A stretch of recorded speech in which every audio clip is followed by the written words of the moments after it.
ఇక్కడికి వచ్చిన తర్వాత కోడ్నియాలో ఎలా అనిపించింది?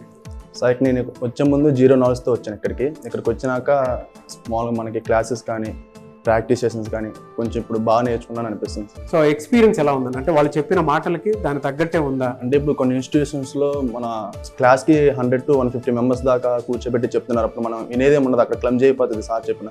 ఇక్కడ కోడ్నియాలో అయితే 30 to 40 మెంబర్స్ క్లాస్ ఉండి టీచింగ్ స్టాఫ్ ఒకరు, మళ్ళీ మనకు గైడ్ ఉంటుంది సార్. టీచింగ్ స్టాఫ్ చెప్తున్నప్పుడే మళ్ళీ గైడ్ కూడా మన సరౌండింగ్లో తిరుగుతూ మీకు ఏమైనా డౌట్స్ ఉంటే అప్పుడే క్లారిఫై చేసేస్తారు. ఆఫ్టర్ ద క్లాస్ కూడా మనకి ప్రాక్టీస్ సెషన్ ప్రొవైడ్ చేస్తారు సార్, అక్కడ కూడా మనం మళ్ళీ ప్రాక్టీస్ చేసుకోవాలి. ఓకే, సో ఎందుకు కోడ్నియాని చూస్ చేసుకోవాలి? ఎందుకంటే చాలా చోట్ల జాబ్ ఆపర్చునిటీస్ కూడా చూపిస్తారని చెప్పేసి కొన్ని ఇన్స్టిట్యూట్స్ చెప్తూ ఉంటాయి. వాటితో కంపేర్ చేసి చూస్తే ఇక్కడే ఎందుకు జాయిన్ అవ్వాలి?